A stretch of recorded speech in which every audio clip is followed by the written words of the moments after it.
Wheaties presents Dimension X. Adventures in time and space. Transcribed in future tense. Dimension X. On stage tonight, Dimension X. Another in the Wheaties' big parade of exciting half-hour presentations. Say, tomorrow's Saturday, you know, and maybe you don't have to show up for work. A whole swell summer day for just what you want to do. So start off with a big holiday bowl of Wheaties at breakfast and just see how it sparks up the morning. Wheaties are whole wheat, you know, and I don't have to tell you what good, sturdy nourishment that is. So if you've got fish to catch or golf to play or maybe a hike to take, just see how Wheaties can make it all a lot more fun. You know why? Why, lady, mister, it's just because you feel good when you've had your Wheaties. Those two-fisted little whole wheat flakes are loaded with vitamins and minerals. And so are you when you've had your Wheaties. Go on, try 'em. Just you see how Wheaties at 7 can help at 11.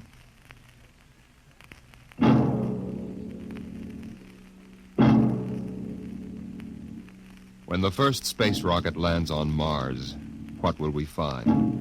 Will we be welcomed with open arms, or will the Martians treat us as invaders? Only one thing is certain. Someday a giant metal ship will take off from Earth to travel through the black velocities, the silent gulfs of space, to descend at last into the darkness of the upper Martian atmospheres. And on that day, man will finally know the answers. The day we first land on Mars.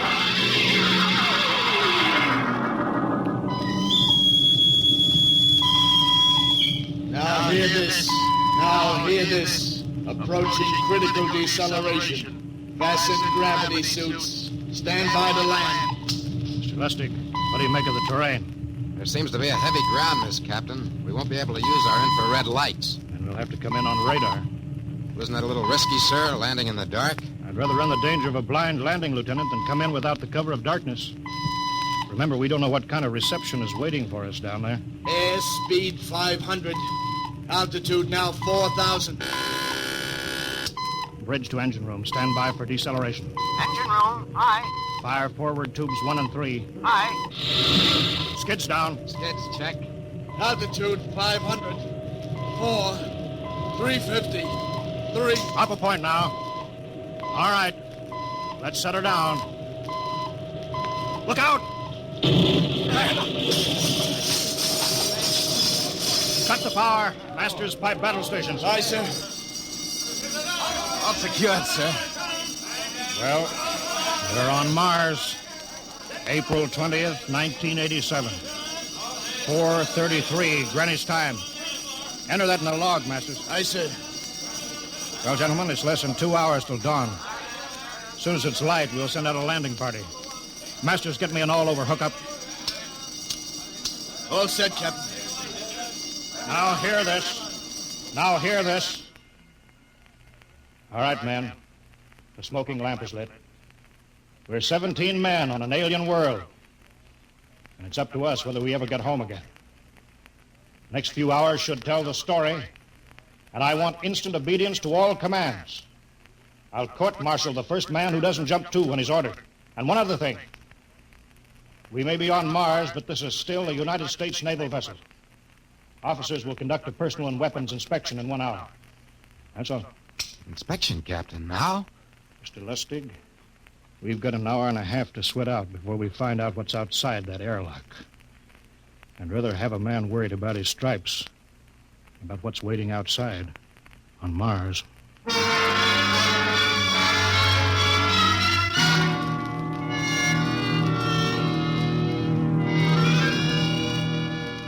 Now hear this. Landing party report to forward airlock. Captain Black, Lieutenant Hingston, Lieutenant Lustig, and Dr. Horst report immediately to forward airlock. It is now landing time -5. Sounds like they're paging us, Hingston. You ready, Dr. Horst? Yes, ready as I will ever be. Oh, come on, let's report to the airlock.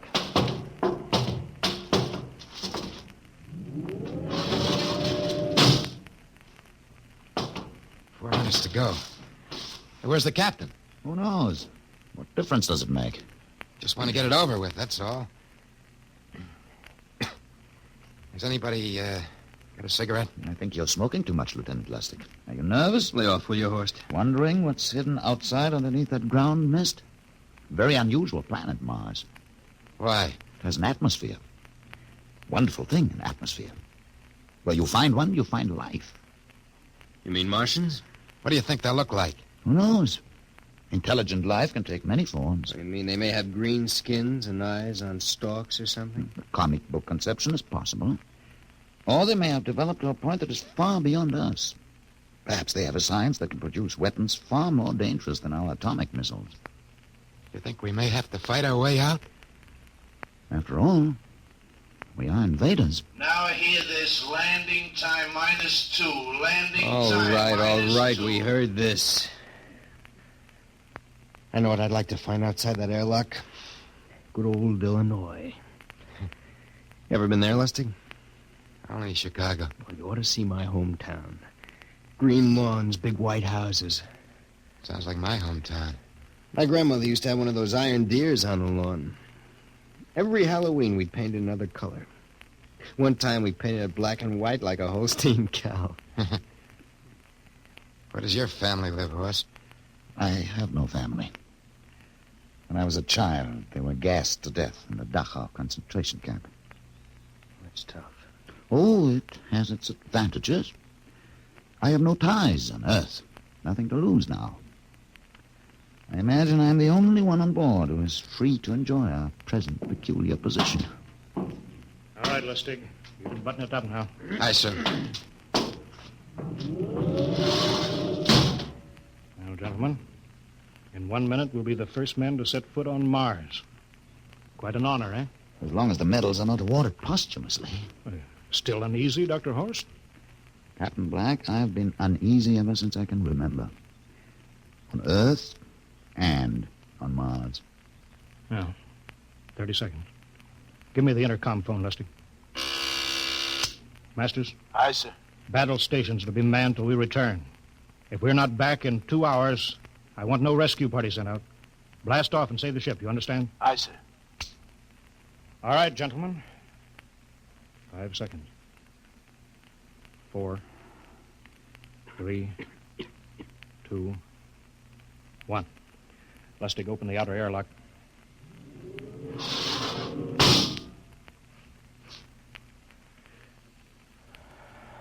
Fresh air. Let's go. Hold it now. It's too dark to move fast. Quiet, isn't it? Not even a wind. You can't see anything through this ground mist. Quiet. We don't know what's out here. Come on.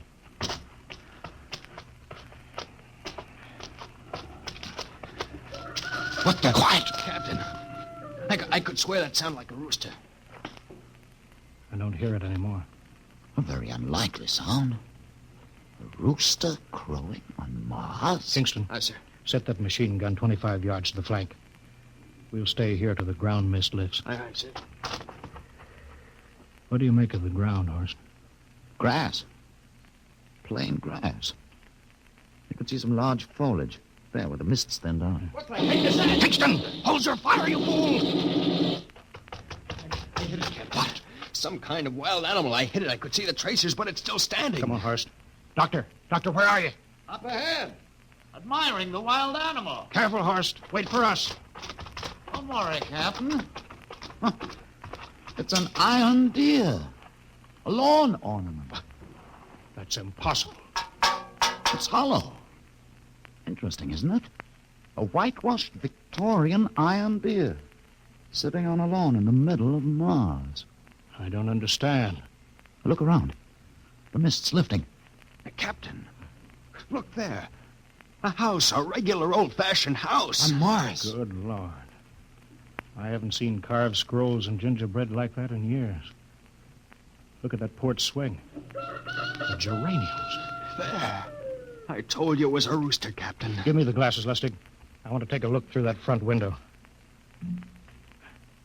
What? There's an upright piano. Some sheet music on it. Lustig, it's beautiful Ohio. Beautiful Ohio. That can't be. Look here, Horace, do you think that civilizations of two planets could be identical? I don't know. That specific variety of geraniums is only 50 years old on Earth. Is it logical they should develop in Mars? How about that porch swing and that piano and beautiful Ohio? No, it's impossible. Captain Black, this looks like the town I was born in. Well, it looks like my hometown, too. I've thought of something, sir. It's the only solution. Maybe we're not the first ship to reach Mars from Earth. That's the only answer. That's impossible, Lustig. If there'd been space travel, it couldn't be secret. Do you have any idea what ships cost, what industrial power is needed? There's got to be some logical reason. Captain, I think perhaps we might find out. A light just went on in that house. Kingston, cover that door with a machine gun. Aye, sir. Come on, Horace. We'll ring that doorbell. There's got to be a scientific answer to all of this.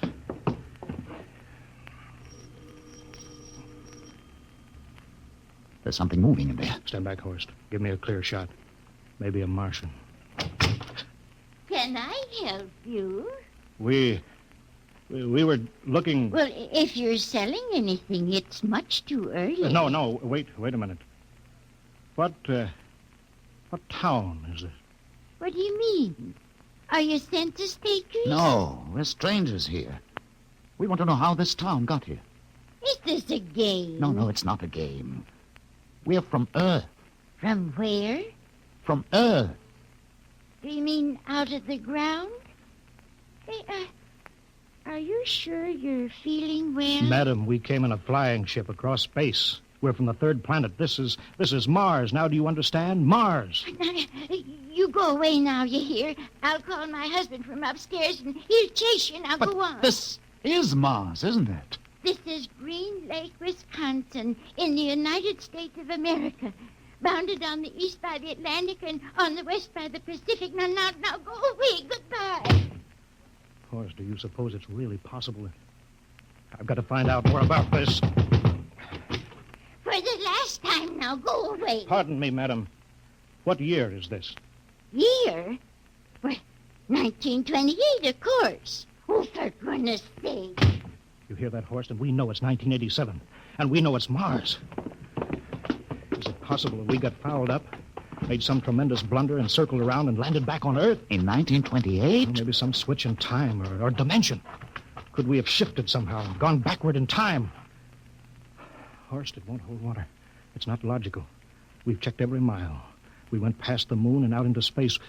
We're on Mars. Find out anything, Captain? No, we're going back to the ship till I figure out some logical explanation for all this. Lustig, out at point. Aye, sir. Hingston in the rear. Keep that gun at half load. Aye, sir.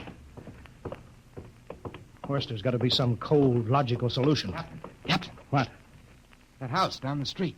The white one with the green shutters. Lustig, what's the matter? I never thought. Thank God.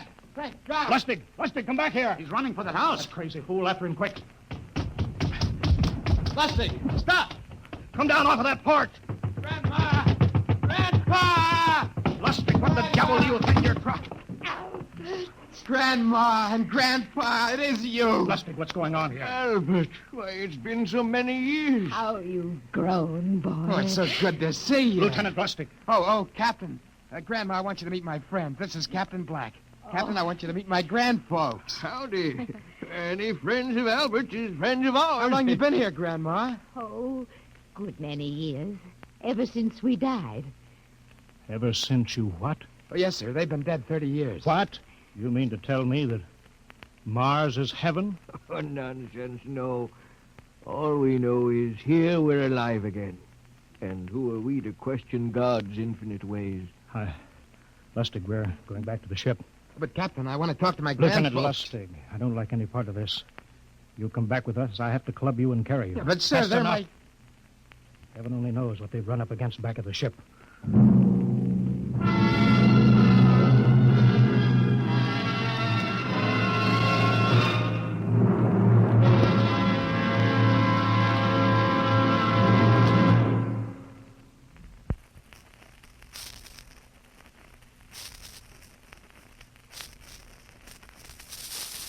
Dimension X will continue in just a moment.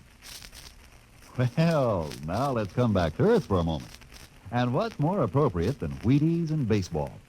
You'll see what I mean as I introduce Ed Prentice, who has a special treat for you. Carry on, Mr. Prentice. Folks, I'd like to have you meet a good friend of mine and a prominent member of a fine little organization known as the Chicago White Sox, Mr. Lucius Benjamin Appling. Ooh, Ed, don't say it like that. Whoever heard of a ball player named Lucius? What if I went around calling you Paul Edward Prentice? Let's just make it Ed and Luke, huh? All right, Luke. Say, just how long have you been with the White Sox? Over 20 years, Ed. Golly, I played in darn near 2,500 games. Been at bat almost 9,000 times. Man, I'm from way back. Well, Luke, you don't look it. How do you keep up the pace, anyway? Well, Ed, I sleep good. I eat good. I eat mighty good.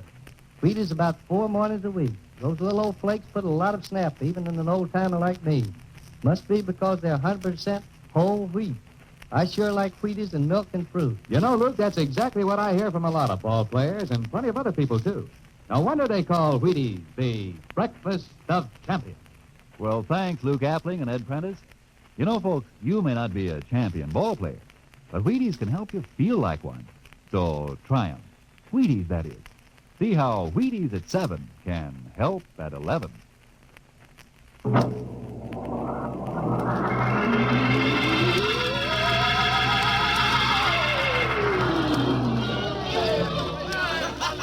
Horst, look at that crowd around the ship. Looks like we're being welcomed with a celebration. Celebration? They've abandoned ship. Every port is open. No guards said. You, Masters. Hiya, Captain. Meet my old dad. Dad, that's Captain Black, and he's not a bad guy for an officer. Of all the... Hingston. What, sir? Bring that man back. Use force if you have to. Excuse me, sir. There's my Uncle George. Hingston. I'll be right back, Captain. Uncle George. Uncle George. What the devil Don't is you going... understand, sir? They've all found friends and relatives. They're all here. He's right, Captain. I've counted. The whole crew's out on the crowd. But I gave orders. Definite orders. You don't understand, Captain. I understand mutiny. I don't care how many relatives show up. I'll have discipline on... Johnny! Johnny, you old son of a gun. Edward. It's you. It can't be. Of course it is. Johnny, you old son of a gun. Edward. Dr. Horst, this is my brother, Edward. How do you do? Hello. It's wonderful to see you, Edward. Look, I've got to get back to my ship. Hey, I almost forgot. Mom's waiting at home. Mom? And Dad, too. Mom, Dad are alive? Excuse me, Horst. Then you're real, Ed. Don't I feel real? How's that, huh? Ed, we've got lunch for you, Johnny. Mom's making corn fritters. Dr. Horst, haven't you found anybody? No, Captain. I have nobody. Then you come on home with me, right, Ed? Sure, you bet. Horst, you wouldn't believe it, but it's been 35 years since I had Mom's corn fritters. By George. 35 years.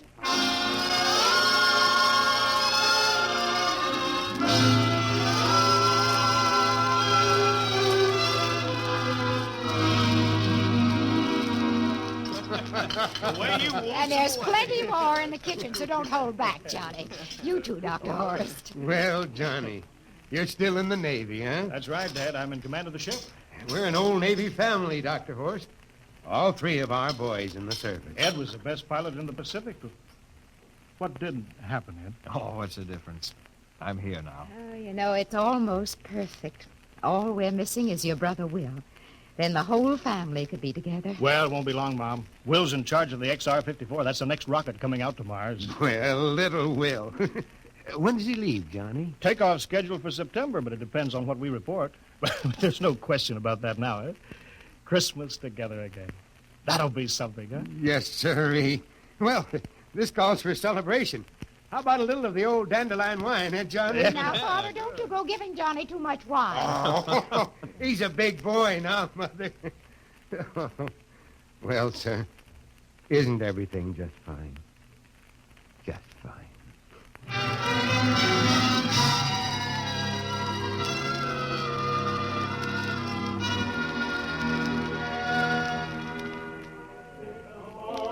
Candlelights are gleaming on the banks of the Wabash, far away. Hey, wait a minute. Play another song. Sure, Well, Dr. Horst, what do you think of my little family, Very nice. You know, I can't understand why you didn't find any folks here, Dr. Horst. It's just a shame. Everybody else is so happy. I never remembered my family, Mrs. Black. All I know is they were gassed at Dachau during the Second World War. When I was liberated, I was in a delirium 3 months. I cannot remember anything before then. A psychiatric phenomenon. That's terrible. Isn't there anything anybody can do? I don't want to remember. Oh. I haven't had a pleasant life. I prefer to be free of emotional entanglements. They interfere with a scientific approach. I'm sorry, Dr. Horst. Oh, I'll get it. Hey, that's our ring, long and 3 shorts. I remember that. Well, maybe we'd better call it a night.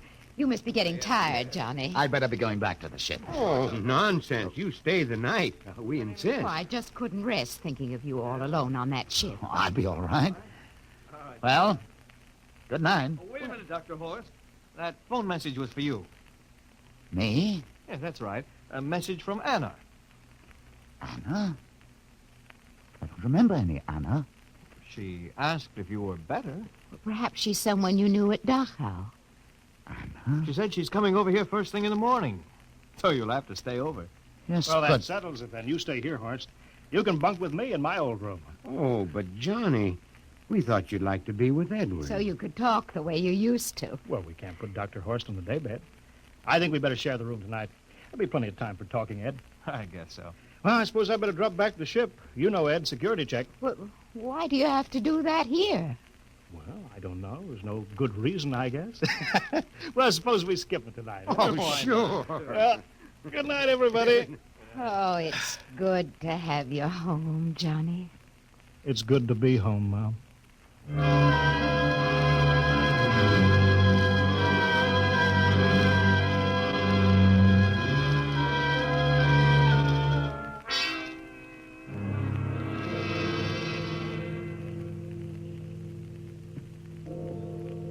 Captain Black, are you asleep? No. I just been thinking about what we were expecting.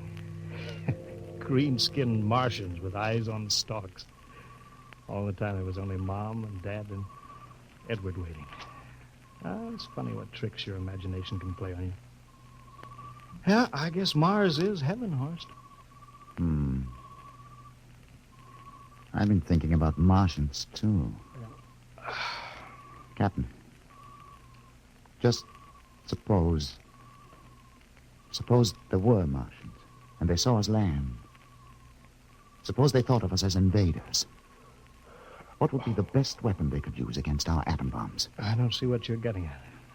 They would want to disarm us first, to wipe out all suspicion, to make us feel at home. But suppose this house isn't real. Suppose the people are just images, stolen from our own memories by Martians, created for us by telepathy, hypnotism. That's the craziest theory I ever heard. Maybe that's why there was no one for me.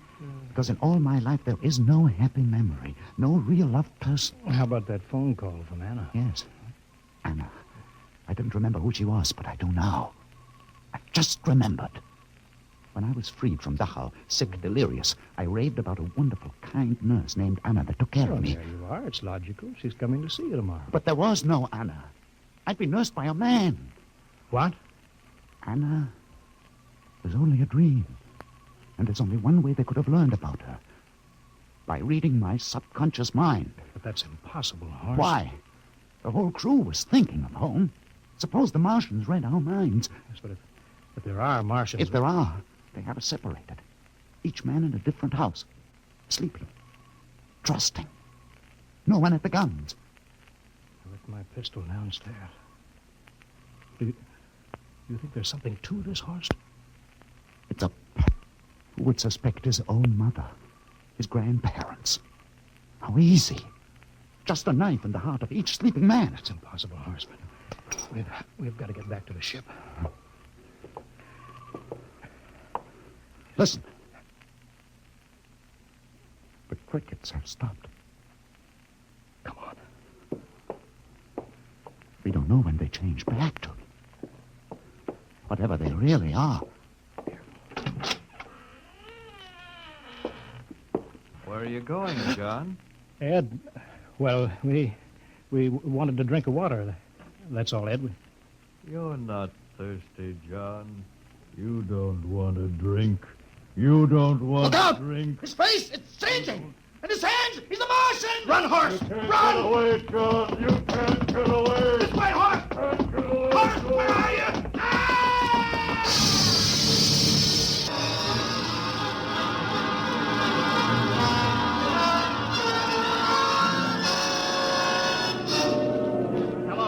Hello, can you hear me, Earth? This is Captain John Black, the XR-53, calling from Mars. I've locked myself in the ship, but they've crippled it. I can't take off or fire the guns, and they're coming for me now, the Martians.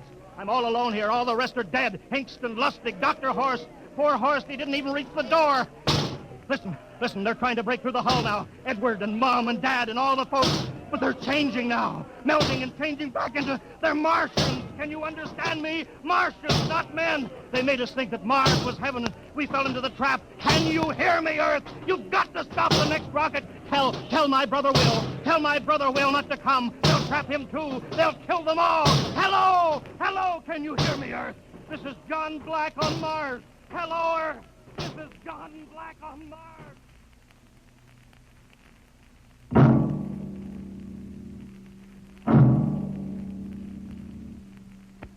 Tonight, Dimension X has presented and transcribed the Ray Bradbury story, Mars is Heaven, adapted for radio by Ernest Kinoy. Featured players were Wendell Holmes as Captain Black and Peter Capell as Dr. Horst. Your narrator, Norman Rose. Music by Albert Berman, engineer Bill Chambers. Dimension X is produced by Van Woodward and directed by Edward King. Robert Warren speaking. In a moment, we'll tell you about next week's show. And now, here is your Wheaties man, Frank Martin. Folks, tonight we have a special guest for you. Here he is, Joel McRae. Hello, Frank Martin. I kind of expected to see a package of Wheaties sticking out of your pocket. What? Did I forget him? You must like Wheaties, Frank. Sure, don't you? You bet. I'm joining the big parade of Wheaties programs, you know, with Tales of the Texas Rangers come Saturday night. That promises to be real entertainment, Joel. I understand these are true stories of the Texas Rangers. Absolutely. Each story is straight from the Texas Ranger files. Well, we're mighty proud to have you join us, Joel, with this new program. We'll all be listening on the same NBC station Saturday night for Joel McRae in Tales of the Texas Rangers. Okay, Mr. McRae? Okay, partner. Good night. Good night, Joel.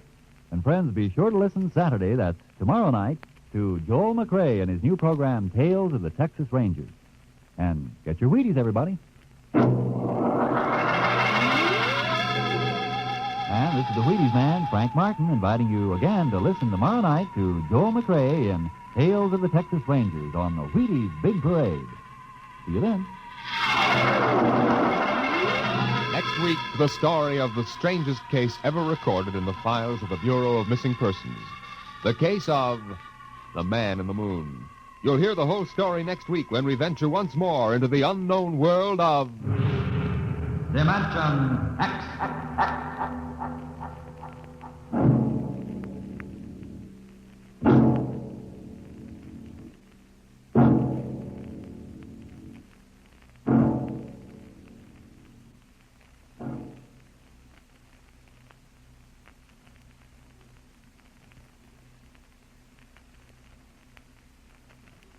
This is NBC, the national broadcasting company.